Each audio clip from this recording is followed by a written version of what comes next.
2017 à fin 2022, j'ai taffé dans l'e-com sans prendre réellement 1 euro. J'ai senti que t'étais déter. Coup de mental. T'as pas lâché quoi.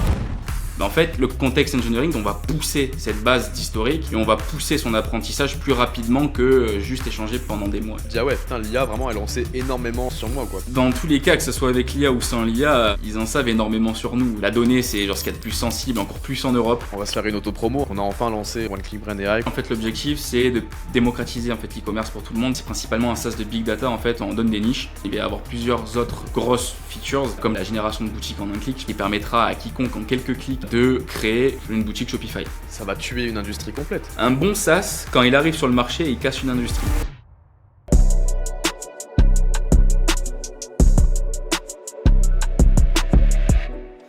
Bon écoute Lucas, en vrai ça doit faire quoi? Ça doit faire la 3e fois que tu passes sur ma chaîne. En vérité, Ouais. je pense que les gens ils commencent un peu à te connaître. Quoique là c'est la première fois que tu passes sur la chaîne de podcast. Mais je pense qu'il y a quand même beaucoup de gens de la commu qui regardent la chaîne, donc il y a beaucoup de gens qui vont te reconnaître. Est-ce que je pense que tu connais de toute façon le principe, vu que tu bosses avec moi et que tu as bossé sur les précédents podcasts, mais on va y revenir. Tu sais le principe du podcast. Est-ce que tu peux te présenter en 30 secondes top chrono? J'ai pas le chrono devant moi pour une fois, j'ai pas mon téléphone, mais on va faire à peu près en 30 secondes. Yes. Bon ben c'est assez simple, je m'appelle Lucas, j'ai 26 ans, je suis dans l'e-commerce depuis 2017 et depuis 2019 dans l'e-commerce dropshipping SEO, Google Ads plus précisément. Tout simplement, qu'est-ce que j'aurais d'autre à dire? Là, depuis peu, je lance un SaaS avec un mec qui s'appelle Sébastien. SaaS qui a pour objectif de révolutionner le monde du e-commerce. Enfin, tout simplement démocratiser l'accès au e-commerce pour tout le monde, pour que ça soit plus simple pour tout le monde de se lancer. Et puis, je pense que c'est tout, hein. Assez simple, hein. Ok, À dire, hein. bon résumé, bon résumé. De toute façon, en vrai, c'est super dur en 30 secondes de se présenter. Ouais, justement, Là, j'essaie je suis bien content d'être à la place du mec qui pose la question, parce que si tu me l'as posé, je t'avoue, ce serait aussi compliqué. Ouais. Mais bon, là aujourd'hui, on va te cuisiner. Parce qu'en vrai, bon, là, t'as fait un résumé en 30 secondes, mais il y a trop de trucs à dire. T'es un gros passionné d'IA. Je pense que les gens qui te Aussi, connaissent, qui ont eu l'occasion de bosser avec toi via SMP, ils le savent aussi. Tu bosses aussi, t'es un peu l'homme de l'ombre, en vérité, derrière SMP, parce que bah, tu bosses avec moi depuis 1 an. Enfin, ça fait 1 an, je pense, ouais, on a démarré en début d'année. Ouais, peut-être même un peu plus, hein. Parce qu'avant, je faisais tous les coachings, etc. Ouais, Plus de 2 ans. Et après, plus d'1 an en tant que vraiment plus proche, quoi. C'est-à-dire ouais, vraiment, t'as fait sur toute la partie du business et pas juste les coachings, quoi. exact. Donc au final, tu Ok. touches un peu à tout. En vérité, il y a aussi le côté un peu personal branding, création de contenu. Mais bref, on va y revenir. Si on revient sur ton parcours depuis vraiment dès le début, tu as dit que tu as commencé l'e-com en 2017. Ouais. Donc en vrai, je crois que c'est même encore plus tôt que moi, je crois. Enfin, je crois que moi j'ai dû commencer à regarder des vidéos YouTube de Léo Guillot. Enfin, t'as connu Léo Guillot toi ou pas? Ouais, bien sûr. Ok, Ouais, à chaque fois je pose la question aux gens avec qui je parle de ouais, drop ouais. pour savoir à peu près, tu vois, le niveau. Bien Mais sûr, t'as bien connu sûr. Léo Guillot, donc t'es vraiment un ancien. Ah ouais, ouais. Donc ouais, moi je pense que pareil que toi, j'ai dû commencer en 2017 à m'intéresser, mais vraiment moi c'est 2018-2019. Mais toi t'as commencé en 2017 du coup. 2017, ouais, parce que du coup, j'avais tout juste 18 ans, j'étais majeur. Et le classique au classique, j'avais pas rejoint la formation de Léo Guillot pour le coup, j'avais un petit peu attendu et j'avais commencé avec Yomi Denzel, tu vois. Bon, je pense comme la majorité des personnes. Et je m'étais lancé principalement avec des stores monoproduits au début. Mais c'est ce que j'ai dit un petit Classique. peu dans la présentation. En fait, j'ai commencé le drop en 2017 et après, à partir de 2019, vraiment l'e-com, SEO, Google Ads, tu vois. En gros, j'ai eu 2 ans de monoproduits où rien ne fonctionnait. Enfin, je faisais du chiffre, mais il y avait rien de mirobolant. J'étais pas T'as quand même fait du rentable. chiffre. Ouais, un petit peu. Bah, j'ai pas fait des millions, hein. J'ai fait quelques dizaines de milliers d'euros de chiffre d'affaires, mais pas rentable, tu vois, Meta Ads, etc. J'ai jamais trop aimé cette régie, mais bon, bref, j'ai jamais été trop rentable. J'ai fait aussi un petit peu d'influenceur, pareil, pas rentable. Et c'est en 2019 du coup que j'ai commencé du coup l'e-com SEO Google Ads. Et là du coup j'ai pas réussi de suite aussi, pour le coup j'ai pas mal taffé. Après j'étais pas à 100% dessus, donc je taffais à côté, j'avais un El Famoso CDI. Et donc forcément je taffais le matin, je me levais vers 4h30, je commençais à 5h. J'étais à Lidl, hein, pour ceux voilà, qui... Ouais, c'est pour ça que je rigolais. C'est pour ça que je Ah, rigolais voilà. parce que le fameux ancien salarié de Lidl qu'on a réutilisé Voilà. dans mes pubs Ah, parfois, je mais te qui est vrai, jure. du coup, t'as vraiment bossé à Lidl. Pour le coup ouais, Il y, c'est a vraiment vraiment un vrai. mec qui a commenté, je me rappelle, sous une de mes anciennes vidéos qu'on avait fait ensemble. Putain, je te connais, Lucas, on était potes à Lidl et tout. Ouais, ouais. Mais c'est Non, ouf parce que tu vois, il y a tellement de trucs fake des fois sur les réseaux que ça pourrait paraître gros, mais genre, c'est vraiment vrai. Non, c'est vraiment vrai, ouais. Et du coup, voilà, je me levais voilà, c'est à 4h30, je taffais à 5h30, et après, vers 13h, 13h30, je finissais, je mangeais, petite sieste, après, je taffais jusqu'à 20h, 21h dans l'e-com, et donc, j'étais pas à 100% dessus. C'est pour ça que j'ai mis du temps à réussir. Et après, bah, c'est QK 2022. Je crois que j'avais rejoint, du coup, c'est ça. J'étais l'un des premiers élèves de la formation SMP. Et j'avais rejoint, du coup, bah, la formation. Et j'avais vraiment eu mes premiers gros chiffres à partir de ce moment-là, où j'avais atteint les 20K sur ma première boutique sur le QK 2022, quoi. Ok, donc tu t'es lancé du coup, parce que t'as dit que t'as 26 ans là du coup. Tu t'es lancé Là, ouais. en, Ouais. tu t'es lancé en 2017, donc t'étais 18 vraiment ans. jeune quand tu t'es lancé, 18-19, Ouais, ouais. je suis début 99. Donc c'était en mode étudiant à ce moment-là ou c'était déjà taf? C'était quoi ton plan Non, de non, carrière en pour commencer à l'époque? 2017, j'étais en terminale. J'étais en terminale parce qu'en fait, j'avais pas vraiment redoublé une année. En fait, si tu veux, j'étais en lycée général. J'avais fait une année en général, mais genre, je savais vraiment pas ce que je voulais foutre, tu vois, de ma vie. Et du coup, j'avais rien foutu de l'année. J'avais été autorisé en tout, sauf S. Mais même, tu vois, genre ES, L, etc., je savais pas ce que je voulais faire, tu vois. Donc après, je me suis dit, tu sais quoi, il y a ma mère qui est dans le secteur du grand froid, tu vois. Et je me suis dit, elle travaillait chez NJ, et je me suis dit, bah, tu sais quoi, pareil, je vais faire climaticien, chauffagiste, mais dans le grand froid, tu vois, spécialisé dans ce truc-là. Parce qu'elle m'a dit que voilà, tout simplement, c'était pas mal. Et vu que je savais pas ce que je voulais faire, c'est quoi, j'étais en mode Ouais. freestyle, je me suis dit, tu sais quoi, je vais partir dessus. T'allais avoir un Et petit coup de piston quoi, en gros. et du coup, ouais, mais au final, même pas. Enfin, j'ai juste travaillé en stage, en fait, dans l'entreprise dans laquelle elle travaillait, mais genre, sans plus, tu vois. Et du coup, en fait, j'ai refait une année de seconde, en pro. Et en fait, ça, au final, ça équivaut à un redoublement. Mais bon, bref, du coup, voilà, j'étais en terminale en 2017. Donc, ouais, j'étais encore à l'école quand je me suis lancé. Et je me rappelle que c'était l'été, justement, 2017. C'était la toute première formation de Yomi, tu vois. Je taffais à Aqualand. Et genre j'étais sur les parkings, tu vois, on avait un petit Tipeee. J'avais pris mon ordinateur et j'étais là, genre je me renseignais sur les produits gagnants et tout, tu vois. Et à côté, gérais un petit peu le parking. Enfin bref, je faisais un petit peu les deux. Et mais ouais, non, j'ai jamais trop réussi à faire beaucoup de chiffres et faire vraiment être rentable sur ce business model-là. Et voilà, ouais, bref, j'étais principalement étudiant ouais, à ce moment-là. Et à Ok, côté de mes donc cours de après, méta à côté, je taffais un petit peu quoi. quand t'as fini en mode salarié à Lidl, c'est parce que c'était la reste quoi. Il fallait Ouais, trouver un ouais, ouais, truc ouais. Bah, en fait, alimentaire. putain, salarié Lidl, je crois que c'était non, je crois que c'était en 2020, si je dis pas de conneries. Parce que j'ai eu une période, justement, de creux quand je suis sorti de l'école où j'ai enchaîné les tafs de merde, tu vois. Mais vraiment beaucoup de tafs. Genre, j'ai vraiment fait beaucoup de tafs. Je vais pas tous les énoncer, mais j'ai vraiment fait beaucoup de tafs, mais tous des tafs de merde. Enfin, quand je dis taf de merde, il n'y a pas de sous-métier, attention. Hein. Ce que je dis, c'est que c'est des tafs qui sont peu Taf dur valorisants. quoi. Ouais. Des tafs qui sont peu valorisants et des tafs, ouais, durs, tu vois. Et donc, ouais, j'ai eu cette période de creux. Et au bout d'un moment, tu vois, je t'avais fait quand même beaucoup à côté sur les sites et tout. Et c'était mon père, tu vois, qui m'avait dit, écoute, là, tu ramènes pas d'argent avec ça. Va trouver un vrai travail. Va prendre un CDI, tu vois. Et j'avais eu justement, dans mon petit village, il y avait un Lidl qui devait se construire. Et il y avait justement une affiche de recrutement, tu vois. Et du coup, bah, j'étais parti là-bas. C'était une zone, enfin, une salle où on était peut-être une vingtaine, trentaine de personnes. Et au final, ouais, j'ai été recruté. J'ai fait 2 ans en CDI à Lidl. Et comme je disais, voilà, en parallèle, je lançais des sites, etc. Il n'y a rien qui marchait, mais je n'étais pas à 100% dessus.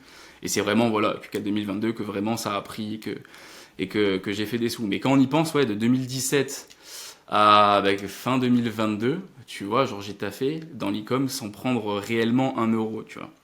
Putain, le mental, C'est hein. ça c'est ça qui est ouf. Alors, tu sais que maintenant, la majorité des personnes, ils taffent 2 3 mois, ils ont une boutique qui marche pas, blocage Machine Center, c'est bon, j'abandonne, tu vois. Enfin, Ouais, en le vrai, mental quand même. ouais, pas mal, ouais. Beaucoup Moi, de je me mental. rappelle, on s'est rencontrés à quel moment? Bah, c'était sûrement durant le Q4 2022. On s'est rencontrés une première fois à Malte, je me rappelle, c'était à l'hôtel là, à St. Julian's. Je sais plus comment il Ah s'appelle ouais, cet le hôtel. Hilton. Ouais, on s'était Le donné Hilton. rendez-vous là-bas. T'étais vraiment le premier visage réel que j'ai vu qui découlait de la chaîne YouTube et tout, tu vois. Bah, ça Parce fait qu'en plus, plaisir. moi déjà, j'étais faceless à l'époque, donc je me montrais pas, je montrais rien. Et voilà, moi je commençais à faire la formation, il y avait quelques élèves, il n'y avait pas encore eu beaucoup de gens qui chiffraient. J'ai pas vu personne en réel parce que j'étais à Malte, pas en France, enfin bref. Donc c'était marrant. Mais en vrai, quand on s'est rencontrés, je me suis dit, ah ouais, j'ai senti que t'étais déter. Ouais, J'ai senti que t'étais déter. Mais ouais. après, c'est pour ça que, tu sais, on s'est fait confiance et il y a eu tous les Ouais. projets qu'on a fait à deux après. Mais je me suis dit, ah ouais, quand tu m'as raconté ton histoire, je me suis dit, putain, t'as Elle pas est lâché space, quoi. hein. Elle est space, elle est space. Bah, je l'avais déjà un petit peu raconté dans la toute première vidéo dans laquelle j'ai apparu sur la chaîne principale. Ouais. Mais ouais, elle est space. Mais c'est bien parce que pour le coup, je pense que ça peut permettre à pas mal de personnes de se motiver, de se dire que c'est pas les seuls peut-être à avoir une vie de merde. Il y a d'autres personnes qui sont passées par là. Et d'autres personnes qui sont parties de rien aussi. Et si ça peut leur permettre de se dire, écoute, je me sens concerné par ça et de se sentir motivé aussi par ça, tant mieux, tu vois. Le mec, il y en a combien aujourd'hui des gens qui se lancent, tu vois, qui prennent des formats et tout et qui abandonnent ou qui. Même il y en a qui ragent contre les formateurs après 6 mois, genre ah, c'est de la merde, nan. Il y en Gros, a moi qui j'ai l'impression qu'à notre époque, à nous, c'est pas pour faire l'ancien, tu vois, mais à notre époque, à nous, gros, on passait 2 3 ans à tryhard sur le même business sans résultat. Moi, Ouais. moi, pareil que toi, gros, j'ai le même parcours. J'ai commencé vers 2007-2018, je suis parti à Malte en février 2020, Ouais. tu vois. Non, mais surtout que c'était beaucoup plus difficile cette époque-là. Quand on y pense, en e-com, SEO, Google Ads, à cette époque-là, quand même, toutes les descriptions de produits, il fallait les écrire à la main. Je sais pas si tu te rappelles de cette époque. Ah bah, je me Où t'allais rappelle sur très bien, mec. Shopify, Je me t'écrivais rappelle toutes très bien, les mec. fiches produits à la main, mais tout à la main, tu vois. Faire les boutiques, c'était beaucoup plus long. Enfin, personnellement, il y a des boutiques, enfin, pour sortir des boutiques avec peut-être 400, 500 fiches produits, peut-être je mettais 2, 3 mois, tu vois. Bah ouais, bah, Alors c'est qu'il est, pareil. avec les stratégies qu'on donne avec l'IA, les mecs ils peuvent sortir ça en 2, 3 jours et ils se plaignent, tu vois. Ils disent en mode c'est trop difficile. Gros, t'as pas vécu Non, notre aujourd'hui, époque, tu vois. c'est nimp. Même l'accès à l'information, l'accès à tout, c'est beaucoup plus simple aujourd'hui. Même avec l'IA, tout va Et plus vite. Mais ouais, l'IA, c'est sans dingue. avoir de grosses compétences en IA, tu vois. Tu vas sur ChatGPT, c'est con, mais les descriptions de fiches produits, même des blogs et tout, même si ça sera pas fameux avec ChatGPT et que tu peux un petit peu pousser le truc avec des prompts, etc. T'as quand même des articles, tout qui se fait tout seul, t'as juste à faire un texte, il y a tout qui est écrit tout seul. Nous, à notre époque, les articles de blog, Mais je sais pas si tu te rappelles, on allait les je chercher pense, au toi, dictionnaire, on les je pense que traduisait. c'est pour ça que t'es un mec trop déter avec l'IA. C'est que genre, t'as dû tellement en chier Ouais, ouais, c'est pendant ça. longtemps. Hardcore. Genre, je sais pas, t'as dû avoir un déclic de te dire putain, mais maintenant il y a l'IA, mais je vais démonter le truc pour reprendre le temps un peu perdu, quoi. Bah, c'est exactement ça. C'est exactement ça. J'ai vu l'IA arriver, j'ai dit c'est bon, c'est go, je vais sur ça, tu vois. Parce que je savais que c'était le. Enfin, quand c'est sorti, vraiment, le truc de l'IA, rappelle-toi, au tout début que j'en parlais, ça s'était pas trop démocratisé. On était encore sous ChatGPT DaVinci. Je sais pas, genre C'est le tout peut-être que début, même ouais. la plupart des gens, je pense, ils savent même pas ce que c'est DaVinci, mais c'était les toutes premières versions de ChatGPT. Et j'avais codé un truc, AppScript, etc. G-Sheet pour faire en masse des descriptions de fiches produits, etc. Et toi, tu m'avais dit, ouais, mais non, Google et tout, pas fou, je pense que tu peux avoir des blocages et tout. Et moi, déjà depuis le tout début, Ah j'étais en mode, mec, mais si, gros, regarde ce qu'on peut moi faire et tout. j'ai Et, toujours été un vieux con un peu avec l'IA. Là, je me débloque un peu. et du coup, j'étais Mais à mec, fond pendant dedans. longtemps, j'étais un vieux con. Mais Je- parce que, en fait, moi, quand l'IA est arrivée, j'étais déjà en place. Tous mes principaux sites, ils étaient déjà faits, en Ouais, fait. aussi, Donc ouais. j'étais en mode, bon, maintenant il y a l'IA, mais vas-y, j'ai déjà ma flotte de boutiques, je vais pas remonter des boutiques de zéro maintenant. Vas-y, fuck l'IA, tu vois. Et j'étais en Mm. mode, moi, j'ai réussi sans l'IA, tu vois. J'ai pas besoin d'IA, tu vois. Bien sûr. Ouais, Et alors toi, que je moi, pense que tu as c'est commencé à avoir des résultats en 2020, fin 2022 avec l'IA. ou fin 2021, je sais plus. Et l'IA commençait juste à arriver, donc tu as dû te dire, vas-y, faut que je Bah, prenne c'était la vague. avec l'IA. Vraiment, en 2022, quand j'ai relancé la boutique, la toute première boutique là, que j'avais relancée avec la formation pour le Q4, je l'avais relancée avec l'IA. Ok. Avec les tout premiers modèles de ChatGPT, DaVinci, etc., les toutes premières clés API qui sortaient, etc., je l'avais relancé comme ça, tu vois. C'est avec ça. Et après, ça s'est un petit peu démocratisé. Il y a tout le monde qui a commencé à servir un petit peu de ChatGPT vers la version 3.5, 3.5 Turbo. Et arrivé à ChatGPT 4, il y a tout le monde mainstream, tu vois, qui en parlait, même à la télé, ça en parle. Et il y a tout le monde qui a commencé à dire, ah oui, c'est un truc bien, tu vois. Mais moi, j'étais là au tout début, tu vois. Genre, c'était la folie. Il y avait personne Ah ouais, qui. de ouf. Il y avait tout le monde qui mettait encore des semaines, voire des mois à sortir des boutiques. Moi, je l'ai tapé en 2, 3 heures, tu vois. Genre, j'étais refait. Mais ouais, Bon, c'est du grâce coup, à l'IA.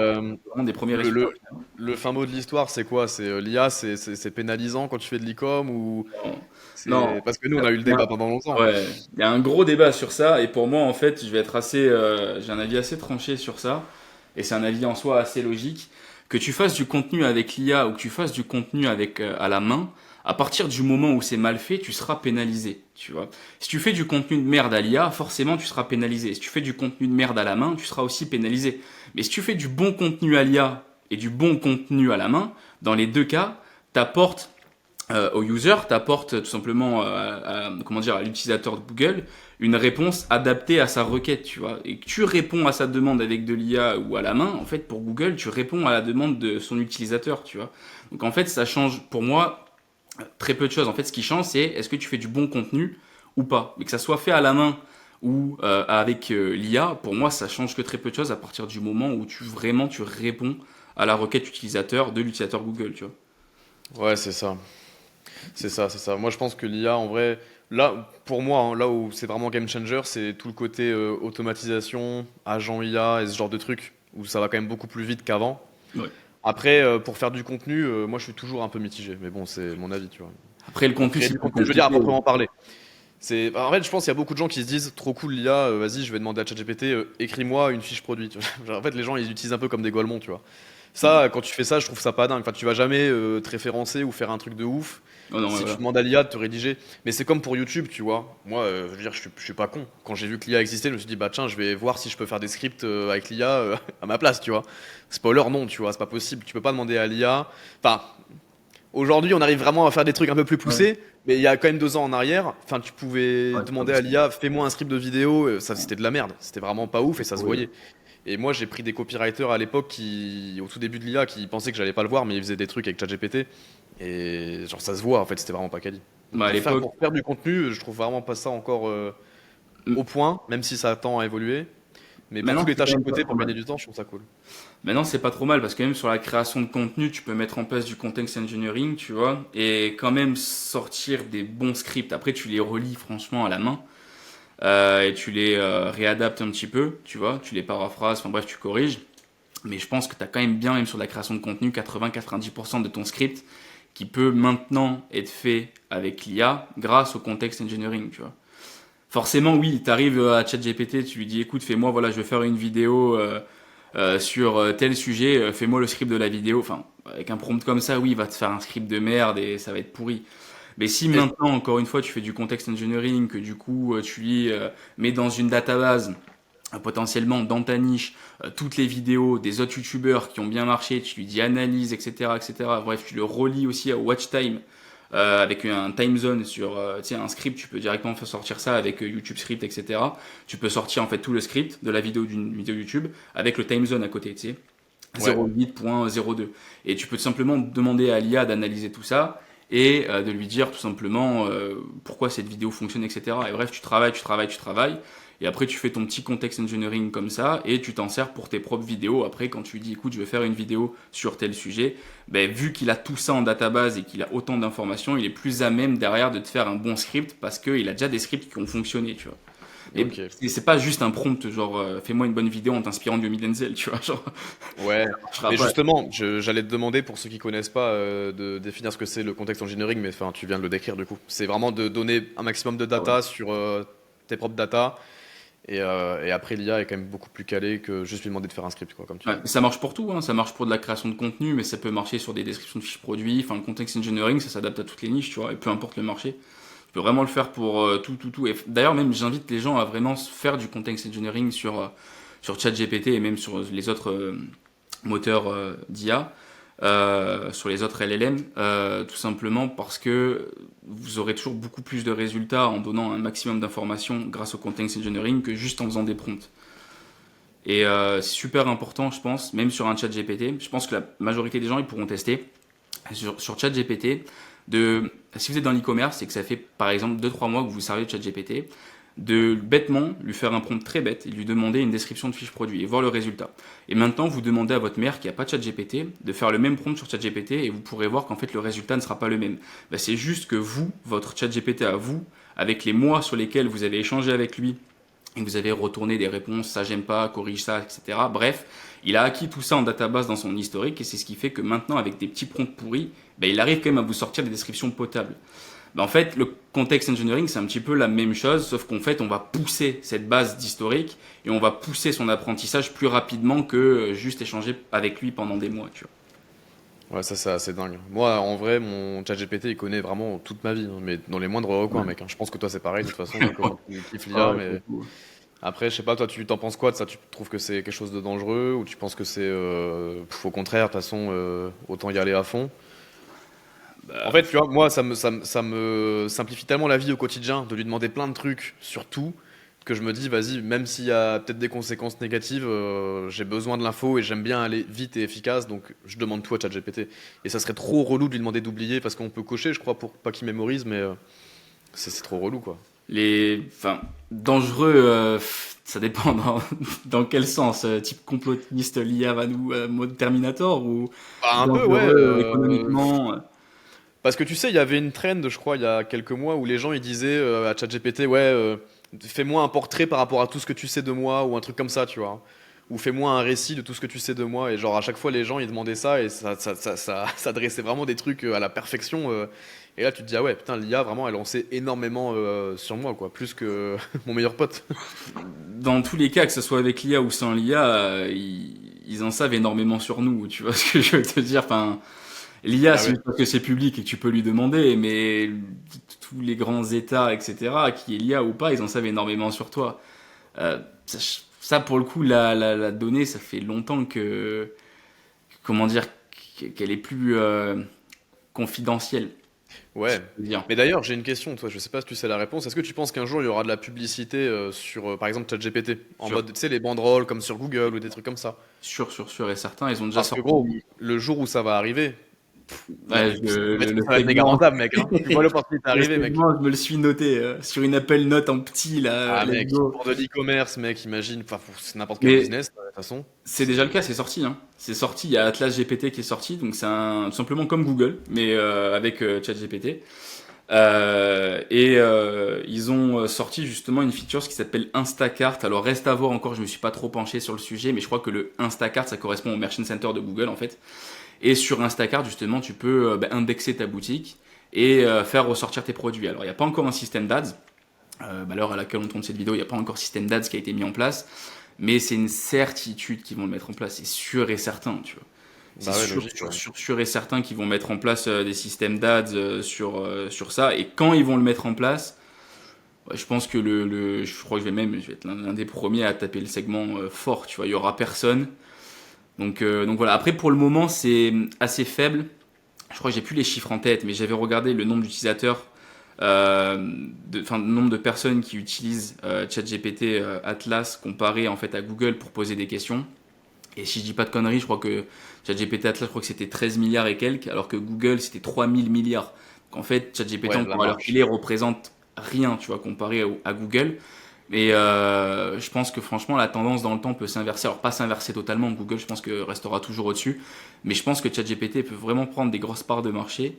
Et même si c'est un marché à plusieurs centaines de milliards d'utilisateurs, bah, tu peux aller dessus et mettre ta boutique et faire des ventes, tu vois, Ah, mais mec, largement. la publicité ciblée, ça va être. Avec la publicité ciblée et aussi toutes les personnes qui, dans ChatGPT, lorsqu'ils poseront des questions, je sais pas, moi par exemple, je sais pas, t'as un jardin, tu dis comment tondre ma pelouse. J'invente, ok, tu vois, genre, il va te répondre pour tondre ta pelouse, d'abord fais point numéro un, fais ça, fais ça, fais ça. Tiens, d'ailleurs, voici des bonnes tondeuses sur le web. Et toi, t'auras tes annonces, tu vois.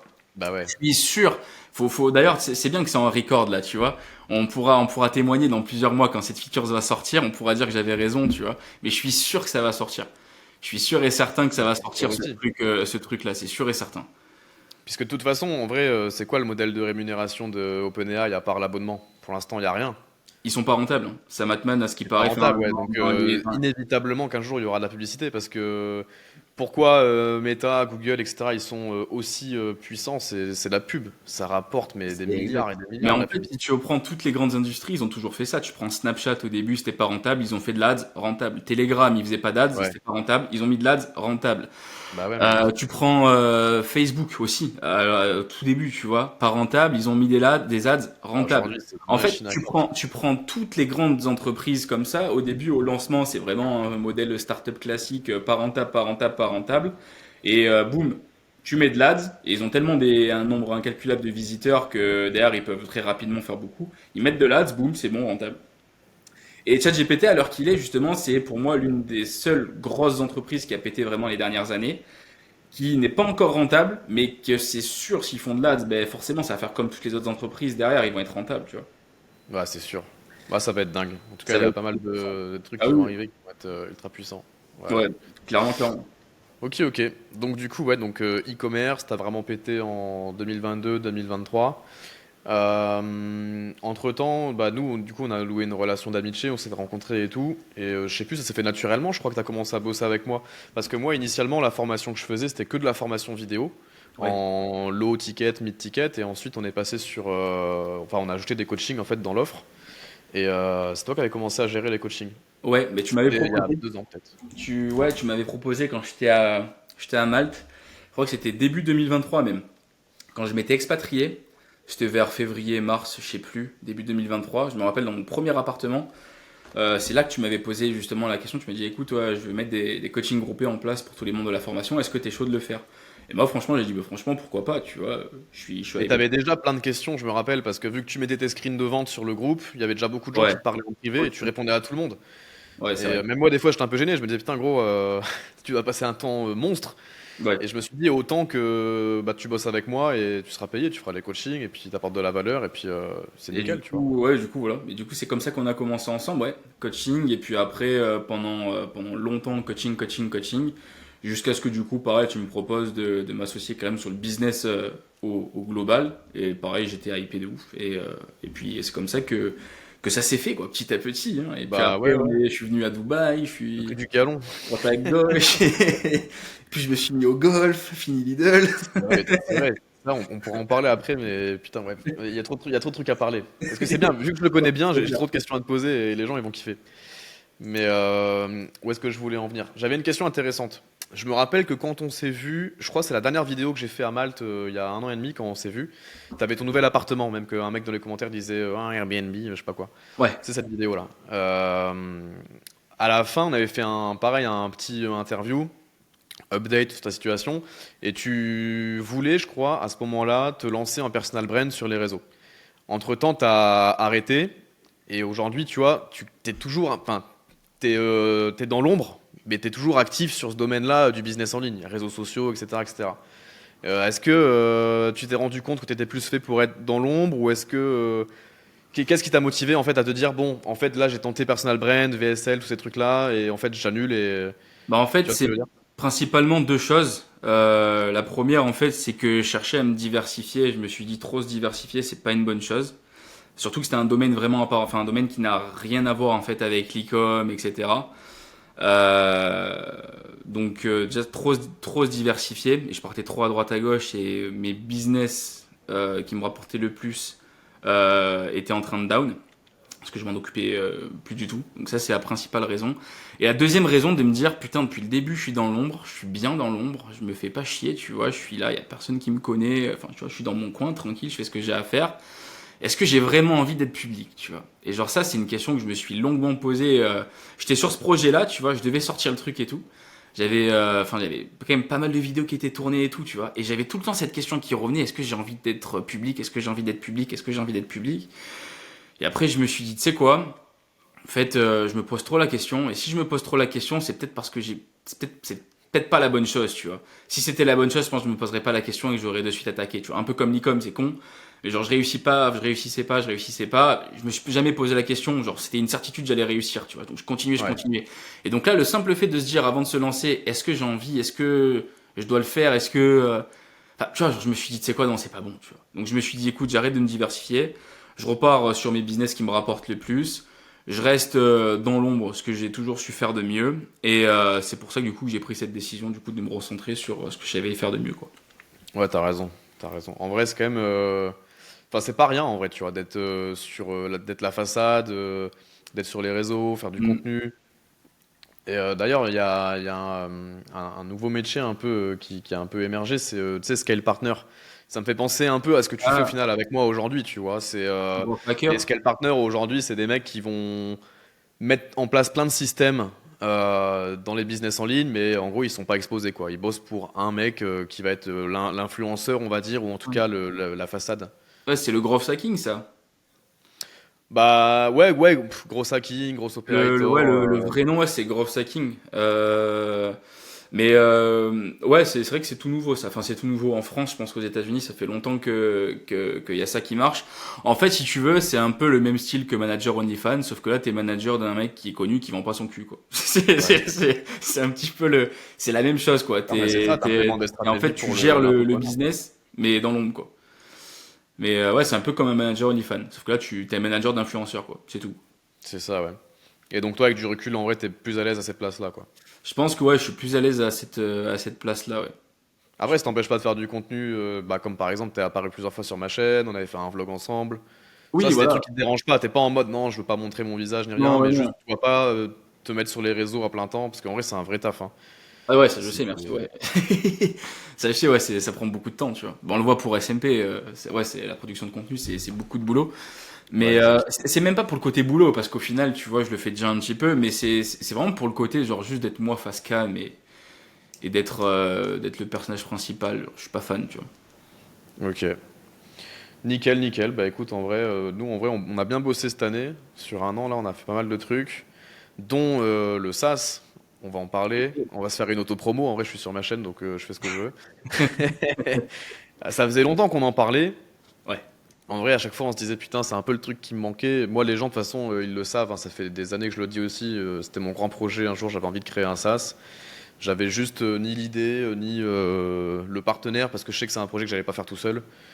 Et voilà, je pense que pour lancer un projet comme ça, assez ambitieux, il faut vraiment que tout soit aligné. Tu vois, faut avoir le temps, faut avoir l'argent aussi, parce qu'il faut investir de l'argent, le bon partenaire, etc. Et donc, on a enfin lancé le SaaS, One Click Brain AI, qu'on a annoncé il y a 2 semaines maintenant. Est-ce que tu veux expliquer un peu s'il y en a qui n'ont pas pris connaissance de ce logiciel, à quoi ça sert, pourquoi on l'a lancé, et quelle est la vision? Ben, la vision principale, en fait, l'objectif, c'est, comme je l'ai dit un petit peu dans ma présentation au final tout à l'heure en tout début de vidéo, c'est de démocratiser en fait l'e-commerce pour tout le monde, permettre à tout le monde de se lancer assez facilement. Pour le moment, à l'heure à laquelle on tourne la vidéo, le SaaS a principalement, enfin c'est principalement un SaaS de big data en fait. On ressource tous les mots clés, enfin on donne des niches pour permettre à n'importe qui de pas avoir besoin de brainstormer ou de tout simplement d'aller chercher à droite à gauche. En fait, il y a direct des niches qui sont données.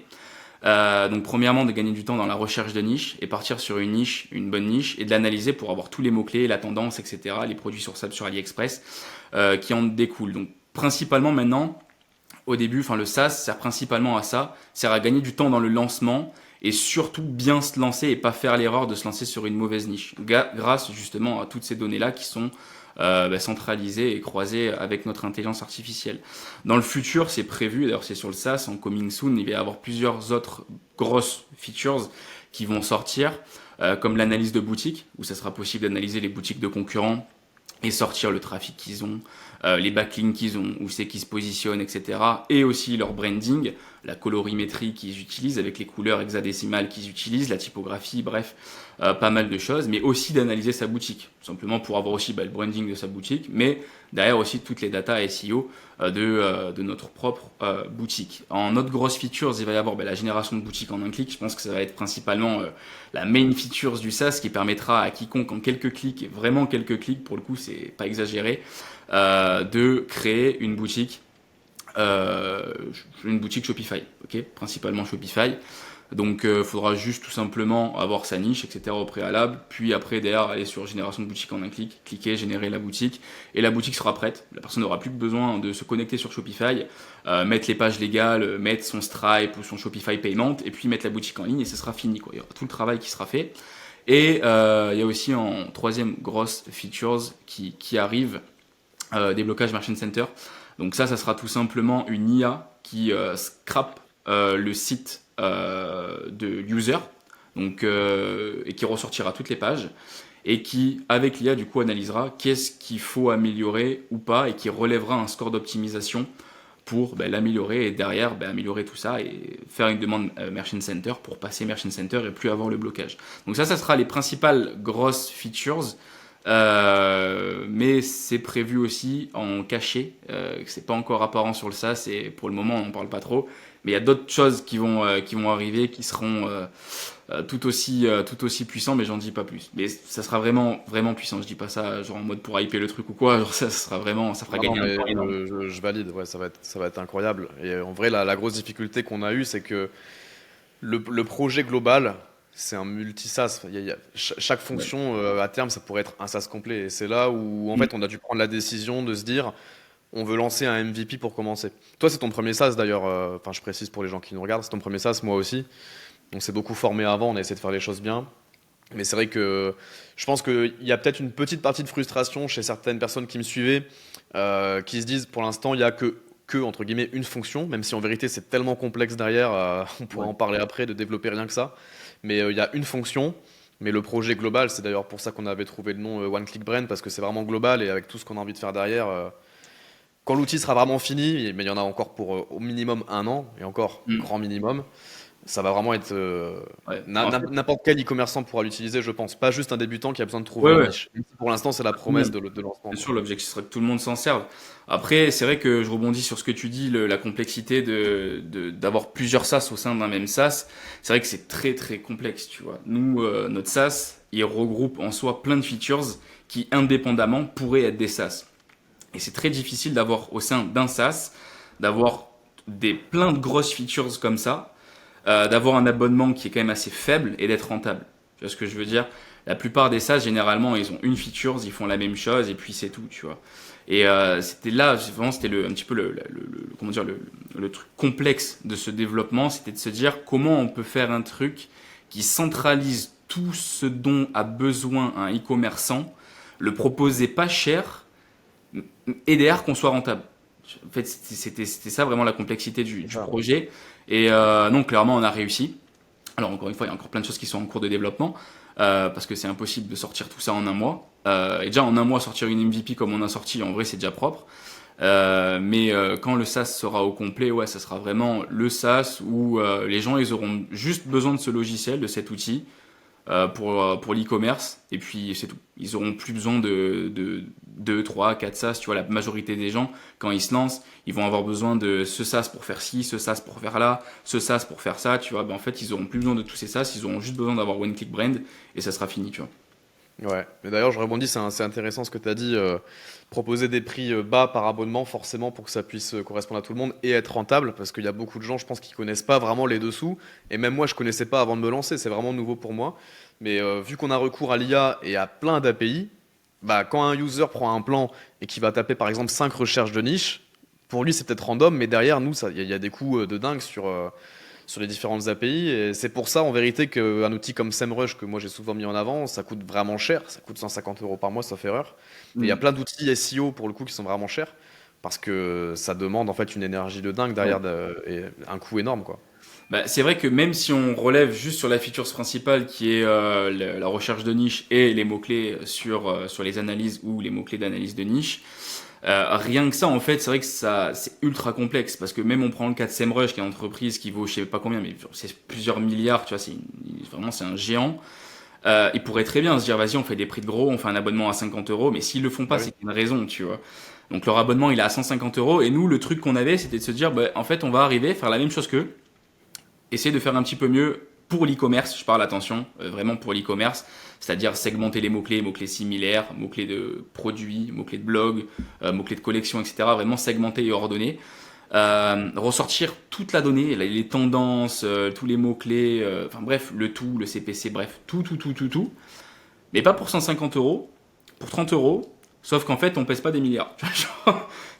En vrai, quand on y pense vraiment, c'est vraiment compliqué, tu vois d'être rentable Ça, avec c'est un un challenge. abonnement aussi peu cher. Et les gens ils réalisent pas, mais tout ce qui est SaaS de même logiciel de big data, c'est super compliqué. La donnée, c'est genre ce qu'il y a de plus sensible, encore plus en Europe. C'est très compliqué d'avoir les autorisations pour récupérer de la donnée. Et c'est ce pourquoi je pense qu'il n'existe pas beaucoup de logiciels et de SaaS qui font ça, tu vois. Parce qu'en soi, c'est compliqué. Et donc, mais rien qu'avoir les autorisations pour utiliser l'API, tu vois, comme je t'avais dit en appel, ça a été quand même pas mal de taf, passer appel avec eux. Ouais, faut Bref, montrer pas de blanche un fournir, peu, quoi. fournir tous les tas de documents sur l'entreprise, dire pourquoi on veut la donner, qu'est-ce qu'on compte en faire, pour qui elle est, quand on va s'en servir, comment, enfin bref, c'est un tas de documents impossibles juste pour avoir une clé API. Et derrière pouvoir s'en servir parce qu'une fois que tu as l'API c'est cool, enfin, t'as quand même le plus gros du travail qui est fait, mais il faut quand même que tu puisses t'en servir, tu vois, c'est pas juste tu mets une clé API, tu fais un appel ChatGPT et la donnée elle vient automatiquement se ranger à droite à gauche, tu vois. Donc Clairement, non, faut c'est rien que la configurer ça. première feature, c'était vraiment la feature je pense la plus complexe sur ben, avoir la donnée, pouvoir bien la trier, l'ordonner, la segmenter et proposer un abonnement pas cher alors qu'on a une boîte qui vaut zéro. Ouais, clairement. C'est vraiment la première feature, c'était ce qui a Mais été. encore, toute la database qu'on a maintenant aujourd'hui sur le MVP, ça va être encore amélioré. Enfin, le but, c'est de segmenter de plus en plus. Là, on a ajouté une feature cette semaine, triée par high ticket ou low ticket. Et il y a encore plein de trucs qu'on peut faire. On avait ajouté aussi la segmentation par catégorie. Vraiment, tu peux avoir dans une catégorie, je sais pas, jardin, plein de niches différentes.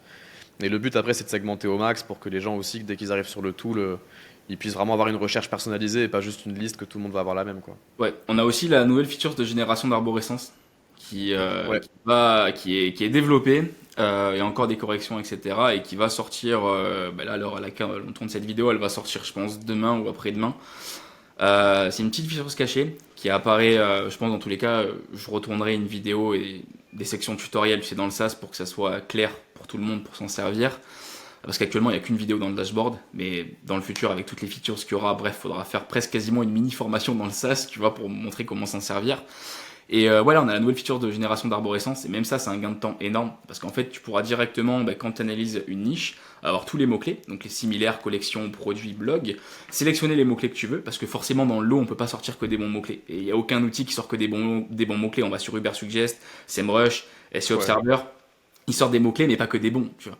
Donc, sélectionnez uniquement les bons mots-clés que vous voulez, cliquez sur générer l'arborescence, et en fait, automatiquement, la structure du site sera faite, en fait. Là, on a une c'est nouvelle ça. feature qui vient de sortir, qui est un petit peu cachée, qui va arriver. Bref, il y a plein de trucs comme ça qui n'étaient pas annoncés, qui sortent petit à petit. Et Ça va être dingue, hein, parce c'est un que petit les peu mecs, dis-toi, easter egg. Ça fait un bah petit ouais, peu, c'est œuf surprise, tu vois. Genre le SaaS, tous les jours, il y a c'est enfin, toutes les semaines, il y a des petites features à droite à gauche qui sortent et des trucs qui ne se sont jamais faits, hein. Générer une arborescence en e-commerce, enfin, si je dis pas de conneries, à part si je me trompe, mais je connais pas de SaaS qui font ça. j'en connais pas non plus, mais ça va vraiment être dingue. Je veux dire, Mais vraiment, ouais, un mec qui débute, il va vraiment trouver sa niche en une journée, même pas, s'il se même pas. débrouille en une après-midi, quelques clics, il fait son arborescence et ensuite il va enchaîner sur la création de boutique. Il y aura même plus besoin de thèmes, on en parlait en plus l'autre fois en privé par rapport à tout ça. D'ailleurs, moi j'ai découvert un outil qui s'appelle Lovable, qui est en train de me brainwash en vrai depuis quelques jours. Je trouve ça complètement dingue. Pour ceux qui connaissent pas, Lovable, en gros, c'est une plateforme, c'est un SaaS aussi de développement de sites web. J'ai utilisé ça pour faire la homepage, d'ailleurs, on a utilisé ça pour le SaaS. Et c'est incroyable. En fait, tu as un genre de fenêtre ChatGPT, enfin, c'est pas ChatGPT, mais tu as une genre de fenêtre un peu comme ChatGPT. À côté, tu as le preview du site. Tu lui demandes de développer quoi que ce soit, il te le fait à la perfection. Mais c'est vraiment bluffant, hein. Et Ouais. encore, moi, tu vois, je suis pas très IA de base, mais ça m'a vraiment bluffé pour le coup. Et ça, comme tu me disais l'autre fois, ça va venir tuer petit à petit les thèmes, voire peut-être même des grosses boîtes comme Shopify s'ils n'arrivent pas à s'update par rapport à ça, hein. Shopify, pour le coup, ils se sont très très vite update. Ils ont sorti une nouvelle feature là il y a quelques jours qui a vraiment en dessous de personnaliser, c'est le thème. Tu as une petite nouvelle section qui apparaît et où tu dois taper un prompt pour générer une boutique. Donc ils se sont update. Après, je t'avoue que j'ai pas encore testé cette feature de Shopify. Je sais pas ce qu'elle vaut. Je pense qu'elle a rien de fou, mais ils vont l'améliorer, hein. C'est une boîte où ils peuvent, enfin Shopify, ça pèse des Oui, milliards. oui, Ils peuvent ça va mettre aller vite. 50 devs en une semaine dessus et tu vas l'améliorer. Donc, mais oui, effectivement, Shopify ils se sont mis à jour. Mais le problème, effectivement, c'est pour les thèmes, comme tu as dit. C'est-à-dire qu'en fait, il y aura plus besoin de thèmes Shopify. Et ça, c'est la majeure, enfin, le gros problème de ceux qui devent des thèmes. C'est qu'actuellement, avec cette nouvelle feature de Shopify, tu as juste à taper un prompt, tu as une boutique. Et puis, je dis une bêtise, mais par exemple, en dessous du bouton d'ajout au panier, tu as envie d'avoir une section qui fait défiler des avis. Tu demandes au Tu prompt, demandes. en fait, Ouais, c'est dingue. sur le truc. Et en fait, tu n'as plus besoin d'application Shopify non plus aussi. Tu vois, tu as juste Tu ce dois truc. pas, tu dois pas intégrer à la main, rien, non, tu demandes à l'IA, tu Rien dis écoute, ajoute-moi un carrousel. Tu peux même lui faire un screen écran d'un site aussi, ouais. qui l'a, et tu lui dis fais-moi la même chose avec telle couleur, ça te l'ajoute en 3 secondes, Même. c'est vraiment bluffant. Même envoyer l'URL. Alors j'ai pas, comme je t'ai dit, j'ai pas testé cette feature avec Shopify. Moi je l'ai testé avec Lovable pour le coup. Mais tu peux envoyer l'URL d'un site. Bon, euh, à l'heure qu'il est, je pense ils vont patcher cette faille, mais, parce que c'est illégal. Mais tu peux envoyer l'URL d'un site à Lovable, dire je suis le propriétaire de ce site. Est-ce que tu peux me le refaire s'il te plaît? Et C'est dingue, si tu dis que j'ai déjà essayé sans dire que tu es le propriétaire du site, tu dis pas que ça tu es le marche pas. propriétaire du site, ils disent nous ne pouvons pas avec les droits d'auteur, etc. Et en fait, j'ai fait la même chose, je dis je suis le propriétaire, ça marche. C'est fou. Je pense qu'ils vont patcher ça, tu vois. Ah ouais, ça va être patché. Et Mais du bon, coup, ça te permet de gagner après, un tu pourras toujours envoyer un site et dire inspire-toi, ou tu vois, reprends tel code de tel site, bien machin. sûr. Il y aura toujours moyen de moyenner, tu vois. Légalement, je parle. Après, quand j'ai dit que justement j'envoyais l'URL d'un site et de faire la même chose, c'était pour s'en inspirer. Et je voulais pas copier une marque ou plagier une marque, c'était pas mon objectif. C'était juste s'en inspirer pour la structure, les animations, etc. Et pour gagner du temps. Mais ça sera sûrement possible de faire la même chose avec Shopify, c'est-à-dire dans le truc de prompt, rentrer l'URL d'une boutique Shopify et lui dire écoute voilà, inspire-toi-en, je veux exactement les mêmes sections. Et boum, ça va se faire. Sans compter que en plus depuis peu, il y a Lovable X Shopify. Il y a Lovable qui se sont associés avec Shopify et on peut faire des boutiques Shopify avec Lovable. Ça aussi, ça va être archi puissant, où on a juste besoin de rentrer un prompt dans Lovable et la boutique Shopify se génère. Enfin bref, il y a pas mal de choses. Et nous, justement, pour One Click Brain, ce qu'on aimerait bien faire, c'est un bon compromis de tout ça. Essayer de faire un truc un petit peu comme Lovable X Shopify ou même comme Shopify Génération. Faire un truc un petit peu similaire, mais un petit peu plus poussé et vraiment dédié à l'e-com. Parce que Lovable, ils font pas que de l'e-com.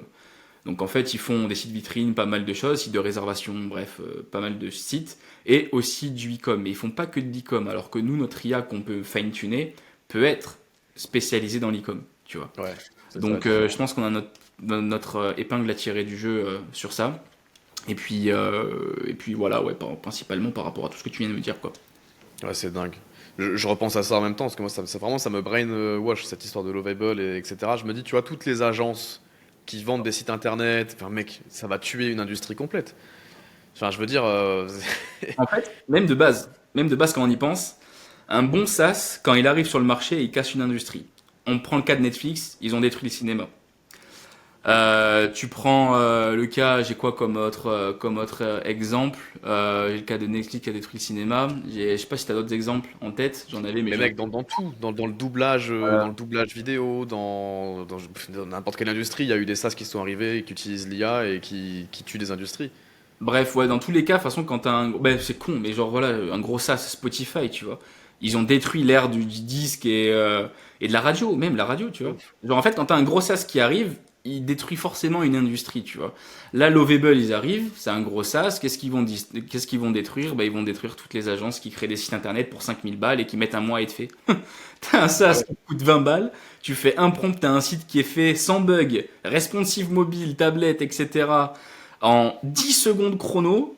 Mais qu'est-ce que tu vas te Et faire puis mec, à payer 5000 € des gens qui vont mettre un mois à le faire? mais gros, moi j'ai un pote, hein. Enfin j'ai une connaissance de France qui est en mode, tu sais, il est développeur, tu vois, en freelance. Hmm. Et tu sais gros combien il prend par journée? Parce que ces mecs-là ils sont payés par jour de boulot, tu Ah vois. ouais, sur Malte, Non mais la gros, ouais plateforme ouais de ouais. Google, là, ouais. Non mais mec, c'est des bails de 500 balles la journée, hein. Ouais, Et gros, mais ces mecs-là en fait, c'est un truc de fou parce que les grosses boîtes, j'ai jamais trop compris le délire, mais il y a des grosses boîtes qui ont tellement d'argent qu'ils prennent des mecs comme ça, des Français en freelance, le contrat il dure un mois, le mec il prend 10K par mois, tu sais, pour sa mission, pour faire un site, tu vois. Mais vraiment pour faire un site de merde. T'imagines, gros, il y a des solutions comme ça, Hmm. mais tous les mecs qui se touchent 500 € par jour là pour faire du développement de À site, mort. mais Ils vont mourir. ils vont Ils découvrir vont la vraie vie, mourir. là, mec. Ils vont mourir. Mais après, ça s'est pas encore démocratisé, je pense. Non, ça va Là, arriver. Lovable et tout, Lovable, même avant que je t'en parle, Lovable, tu vois, tu connaissais pas trop, tu vois. Et on avait fait Non, le je connaissais justement à pas. la base d'un site Webflow et tout. Et je t'ai dit, tu sais quoi, vas-y, pour notre LP, tiens, vas-y, j'ai fait un compte Lovable, j'ai fait le gros de la LP avec Lovable, va dessus, tu vois. Je t'ai passé les accès, tu t'es connecté sur Lovable pendant une journée entière, t'étais comme un fou, genre en mode je kiffe, je kiffe, je kiffe. Et en Mais fait, la parce que moi, majorité je me des gens, suis dit, pareil. mec, pour la landing page du SaaS, pour expliquer aux gens, on a payé une personne qui a fait une maquette sur Figma, on a transféré la maquette sur Webflow, c'était pas encore comme on voulait, il y avait des bugs, c'était pas optimisé mobile du tout, donc il fallait repayer un dev et tout. Enfin, je me suis dit, putain, moi qui fais des sites web depuis des années, je me sentais un peu con, tu sais, de galérer à faire une landing page pour le SaaS. Et au final, mec, toi, t'es arrivé, t'as dit à Lovable, refais à peu près la même chose, mais c'était optimisé mobile, c'était plus beau, c'était plus En smooth, 10 secondes. en En 10 10 secondes, quoi. secondes chrono. Et je suis passé derrière toi, j'ai mis quelques modifs pour perfectionner, c'était parfait. C'est ça. Mais en fait, là, à l'heure qu'il est, je pense qu'il n'y a pas grand monde qui connaît Lovable. Et pareil, encore une fois, quand ça va se démocratiser, que Lovable sera vraiment gros et que tout le monde connaîtra, un peu comme ChatGPT au début, personne connaissait, puis maintenant tout le monde connaît. Là, on est un peu à ce stade-là avec Lovable où il y a personne qui connaît, personne qui s'en sert. Et d'ici quelques années, tout le monde, enfin, toutes les grandes entreprises, etc., connaîtront et s'en serviront pour leur boîte, même pour faire des sites, etc. Et toutes les agences vont mourir. Encore une fois, genre, t'imagines, enfin, il n'y a plus aucun intérêt à passer par une agence que tu vas payer je sais pas combien, qui va mettre un mois à faire le truc, il va y avoir des bugs, il va falloir payer aussi des frais d'abonnement pour qu'ils puissent mettre à jour le site. Enfin, c'est un bordel pas possible, alors qu'à côté, tu payes 20 €, t'as le truc en 10 secondes. Quel est Bah ouais. l'intérêt de passer par des agences, tu vois? Donc, ouais, pour en Bah revenir à d'ailleurs, ça, quand un gros SaaS arrive, il détruit forcément un marché, tu vois. Spotify, ils sont arrivés, ils ont détruit le marché du CD, de la cassette et de la radio. Netflix sont arrivés, ils ont détruit le cinéma. Là, Lovable, ils vont arriver, ils vont détruire toutes les agences. Ouais, puis c'est assez dingue parce que tu vois, c'est des prix qui défient toute concurrence. Ah oui, Et c'est un... regarde, un Netflix, mec, tu payes, je sais pas combien c'est l'abonnement, peut-être 15 balles par mois, t'as accès Ouais. à tous les films que tu veux, les séries. Genre, en vrai, c'est quand même dingue, tu vois. Et pour reprendre un exemple de Lovable, putain, on leur fait une pub de dingue depuis tout à l'heure. Mais bon, en vrai, quand un service est bon, t'en parlant bien, mais pour le prix que tu payes, t'as vraiment un service de fou et ça coûte pas cher C'est ça. comparé à prendre un dev ou quoi. Donc, non, non, franchement. C'est quand même un truc de dingue. Moi, j'aime bien cette industrie-là, l'industrie des SaaS. Franchement, c'est super intéressant. Et j'avais jamais pu m'y aventurer, mais c'est vachement, vachement cool. Et ça apporte vraiment une vraie valeur concrète, quoi. Les gens qui payent l'abonnement, généralement, quand t'as un bon SaaS, ils sont contents, Oui. quoi. Ah bah tu peux que être content. Enfin, tu sais que tu gagnes de l'argent, que tu gagnes énormément de temps. Donc tu sais que tu en as pour ton argent, pour le peu que tu mets, 20 balles. Donc ouais, tu peux que être content. Enfin, franchement, le mec qui est pas content, Bah après, le mec est pas content, il se désabonne, tu vois, au final. Il a ouais, juste mais perdu peut-être un mois d'abonnement à 20 balles ou à 30 balles. c'est Donc, difficile tu de vois. pas être content, tu vois. Mais dans tous les cas, ouais, ils se sont bien améliorés parce qu'au tout début de Lovable, j'ai parlé à des personnes qui étaient là au tout début, tu vois. Que le SaaS, il venait tout juste de sortir, à ce qui paraît, ça allait vraiment pas. Ça générait, enfin, plein de bugs. Ça mettait longtemps à générer. Les sites étaient pourris, pas responsive. Tu vois, c'est ouf de se dire que, en fait, la majorité aussi des SaaS qui sortent au début, ils sortent presque en version bêta, tu vois. Ils sont pas finis. Enfin, ils sont finis, mais ils sont pas bien optis, tu vois. Et là, avec le temps, justement, ils se sont bien améliorés. Et là, maintenant, Lovable, ils en sont au stade où vraiment, ils sont vraiment quali. Et ils vont pouvoir aller chercher all market et vraiment aller chercher toutes les personnes qui ont mal pensé d'eux au tout début, qui ont servi l'outil, tu vois, les revenir les targeter, les récupérer et scaler un petit peu comme ça mainstream sur leur offre. Et ça va être un petit peu la même chose avec One Click Brain quand on y pense. Là, on vient de sortir, on a une features. Forcément, bah, il y avait quelques petits bugs et tout qu'on a corrigé. Il n'y a pas encore toutes les features, il n'y a pas encore bah, une grosse qualité sur ce qui est fait pour le moment. Forcément, on vient tout juste de sortir. Mais ça vient de sortir il y a un mois, tu vois. Si on, franchement, on pourra ressortir même cette vidéo dans 2 3 4 mois. On pourra se dire, putain, t'as vu ce que ça c'était, est-ce qu'il est maintenant, tu vois. Il y aura un monde d'écart. Mais d'ailleurs, j'ai une question intéressante. Toi, c'est quoi ta vision? Parce qu'en soi, on aurait pu très bien lancer le SaaS comme ça et se dire, vas-y, on s'arrête là et le SaaS, il trouve des niches, tu vois.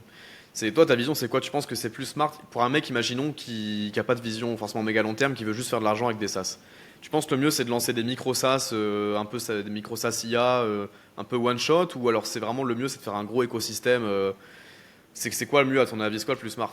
Bah, déjà, enfin, je vais peut-être dire ce que je pense moi de mon point de vue, mais je tiens juste à dire que moi je suis personne pour parler des SaaS. Là, c'est mon premier SaaS.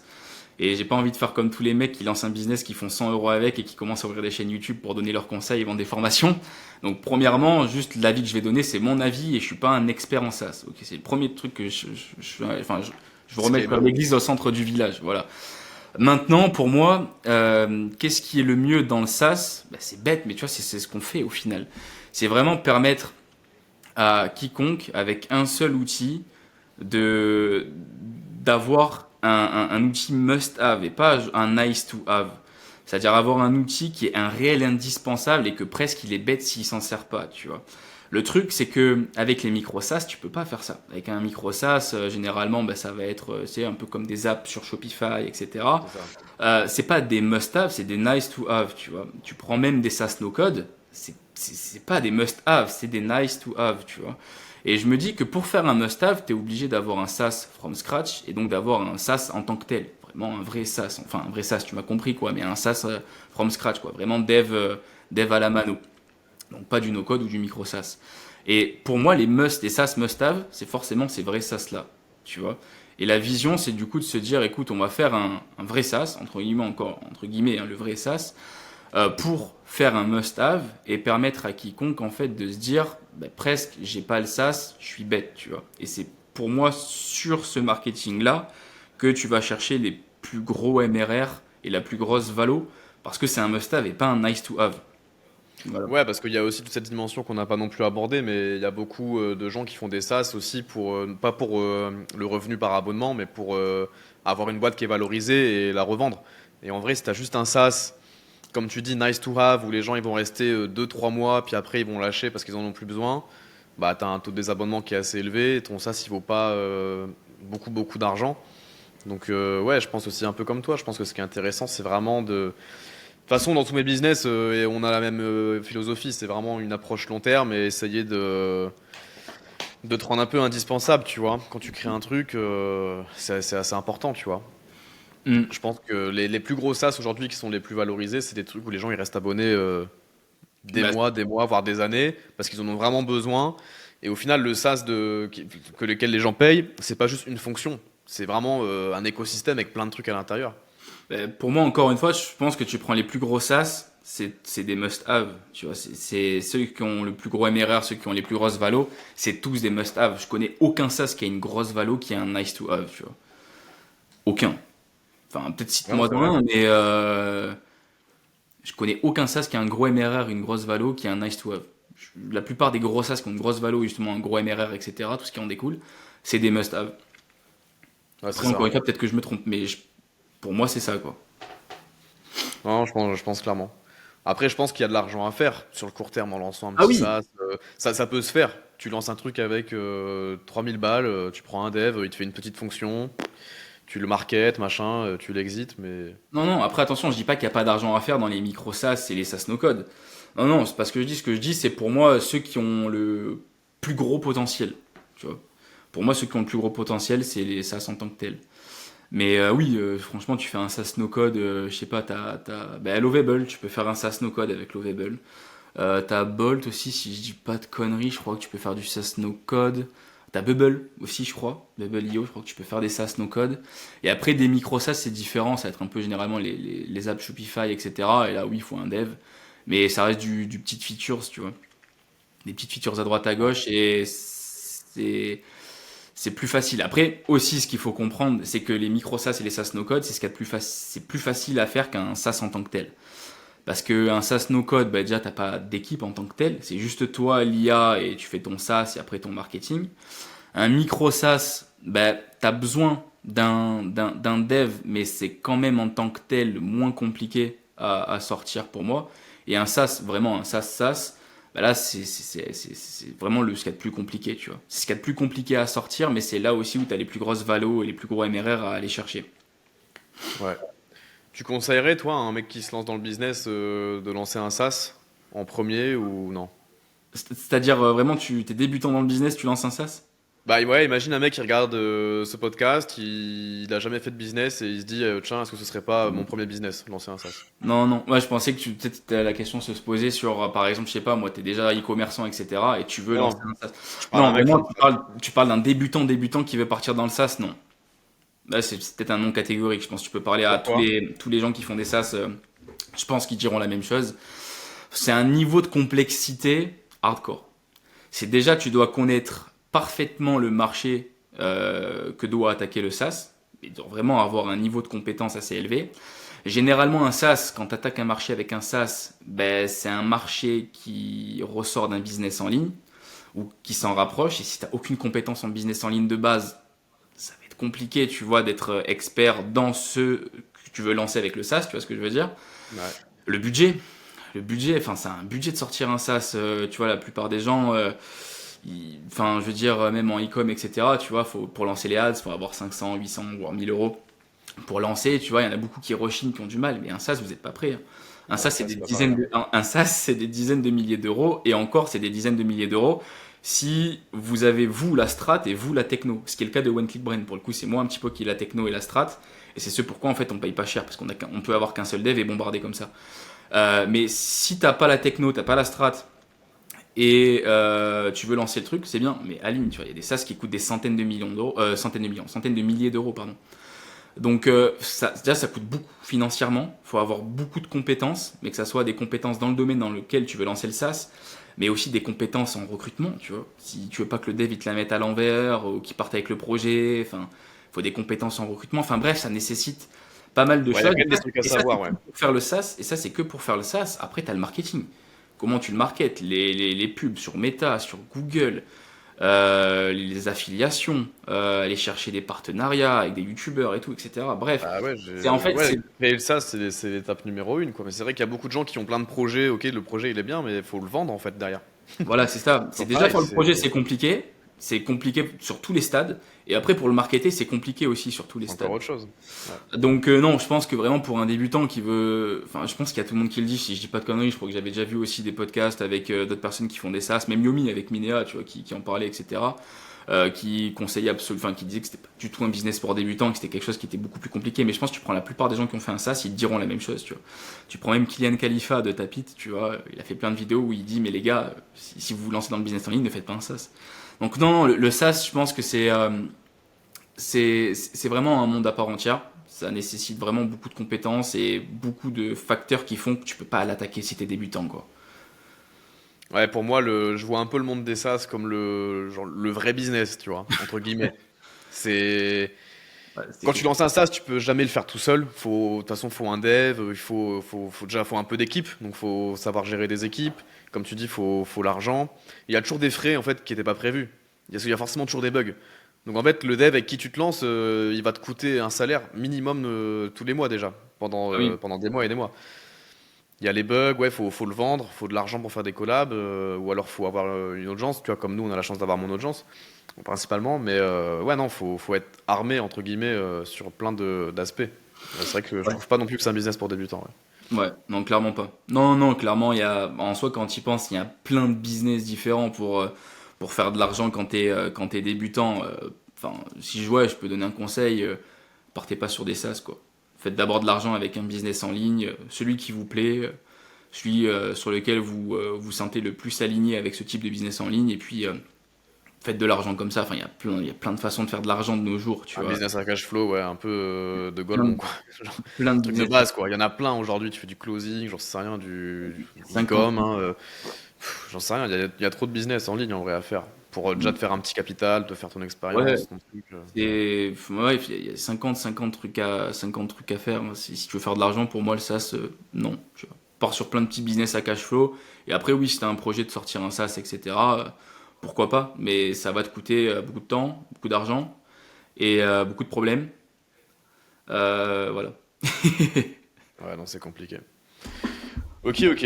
Bah écoute, vraiment cool, hein. Et d'ailleurs, je précise, hein, s'il y en a qui font de l'e-com, qui nous regardent, on peut essayer l'outil gratuitement. One Click Brain, il y a 5 jours gratuits pour découvrir l'outil.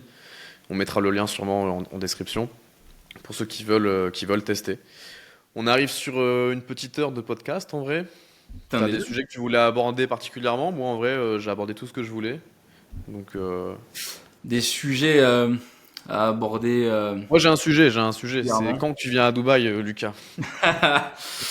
En plus, je l'avais dit dans une vidéo dans laquelle j'étais Putain, venu dans le déjà à vlog Dubaï, qu'on dans a la fait en voiture. juin, on Dans parlait la déjà de voiture. Dubaï. Dans la voiture, j'avais dit non, en fait, si je viens pas à Dubaï, c'est principalement pas pour des raisons financières, c'est pour des raisons familiales qui fait que je dois simplement rester proche de la France, donc à Malte principalement.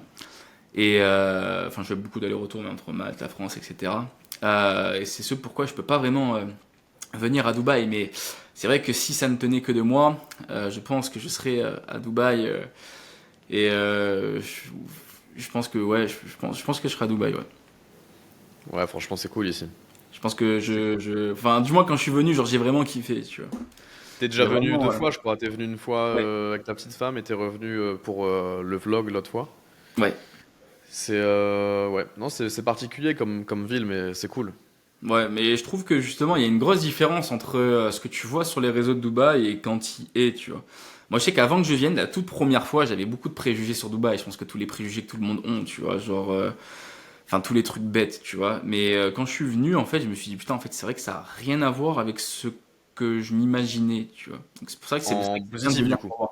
En plus, ouais, en positif, en positif. C'est vrai que je sais pas. J'ai vraiment kiffé, tu vois. Bah ouais, de toute façon, en vrai, quand tu retournes le problème dans tous les sens, tu regardes sur tous les aspects, il y a beaucoup d'aspects où Dubaï est mieux que d'autres pays, Bah ouais.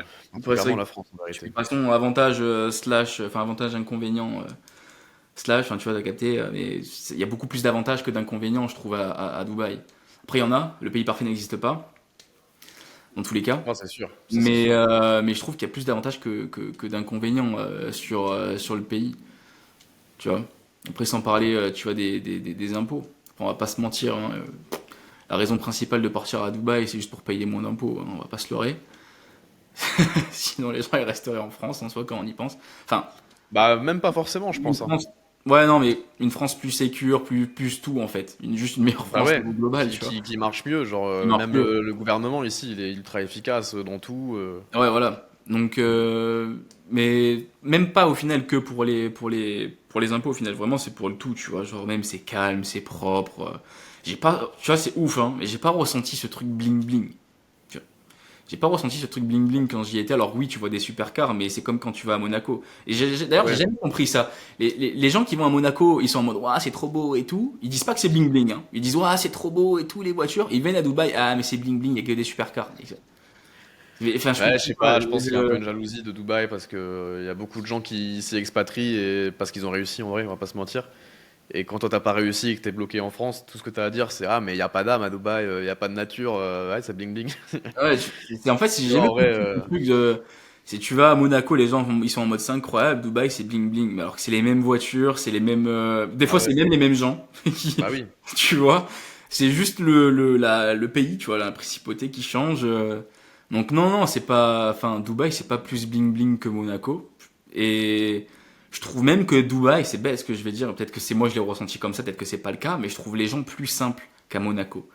Monaco, souvent, tu y es, c'est bête, mais sur les gens, ils te regardent un peu de la tête aux pieds et tout, tu vois. Ou même en France, quand tu vas dans des beaux hôtels, tu vois, Mais en les fait, gens, je ils te pense regardent de la tête aux que pieds, tu vois, les mecs, ils gagnent 10 000 ouais, euros par mois, ils sont dans le top 0,1% en France, ils se prennent pour je sais pas quoi, alors qu'en vrai, ils vont à Monaco ou à Dubaï, ils sont rien, tu vois. Mais il y a ce truc de vraiment, en ouais, je France, pense. Monaco, ils te regardent un peu de la tête aux pieds. Alors que Dubaï, en fait, il y a tellement tout le monde qui fait de l'argent que juste ils s'en C'est ça battent. que j'allais dire. C'est que je pense qu'à Monaco, c'est quand même beaucoup de milliardaires, de grosses fortunes, et c'est très old money, tu vois. C'est des fortunes Ouais, générationnelles, tu vois, un ouais. peu le délire très fermé et tout. À Dubaï, c'est beaucoup de nouveaux riches, et il y a une population où vraiment, en fait, comme tu dis, tout le monde fait de l'argent. Il y a beaucoup de gens qui sont millionnaires, c'est un peu la norme, tu vois, en vrai. C'est un peu abusé de dire ça, mais genre, enfin, c'est vrai, tu vois. Tous mes Ouais, potes c'est vrai. ici, quasiment tout le monde est millionnaire, ou tout le monde, en tout cas, a des business qui font des dizaines de milliers d'euros par mois, tu vois. Et c'est beaucoup de gens qui ont grandi peut-être en France ou ailleurs avec pas forcément grand-chose, ils se sont fait tout seuls et bah, chill, tu vois. Tout le monde se retrouve ici entre mecs qui font de l'argent et qui se sont bougé le cul au final, donc Mais ouais, j'ai moins senti ce regard porté sur toi quand t'es à Dubaï que quand t'es à Monaco ou en France dans des beaux hôtels. ouais, c'est clair. Donc en fait, Ça oui, dépend c'est. aussi des quartiers ici. Il y a des quartiers un peu plus bling bling et tout, mais c'était dans un quartier où il y a des familles et tout. Genre là, moi où je suis, c'est un quartier où il y a beaucoup de familles. Bah, c'est vraiment chill. Bah C'est ouais, trop c'est cool, tu vois, en chill. vrai. C'est vraiment, il y a personne qui te regarde, tout le monde qui fait son argent et tant mieux, tu vois. Donc ouais, bref, c'est ce côté-là de Dubaï que je m'y attendais pas quand je suis venu et que je me suis dit putain, en fait, ça fait plaisir, tu vois. Tout le monde qui fait sa vie, tout le monde qui est dans un bon mood aussi, c'est ouf. Mais l'énergie, tu vois, des gens. Et t'entends pas de trucs négatifs, tu vois. T'entends pas des gens qui, du matin au soir, se plaignent ou il y a eu Bah ça, ouais. ou c'est là. Non, il y a tout le monde qui kiffe, tout le monde qui est joyeux, tout le monde qui fait la fête, tout le monde enfin, bref, c'est un global, tu vois. C'est un tout qui fait qu'au final, je trouve que Dubaï, en avantage slash inconvénient, est très intéressant. Pour moi, le pire des avantages d'ici, c'est la qualité de l'air.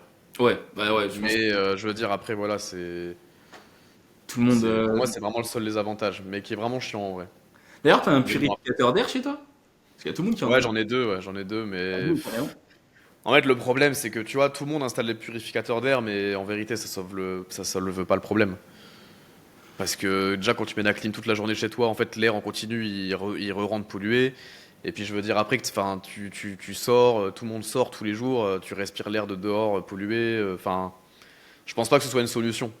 Ouais. C'est mieux que pas en mettre, forcément. Mais non, ouais, l'air, il y a à chier ici, hein. C'est dans les Ouais. pires pays du monde, je crois, Ouais. hein. Ouais. Ouais.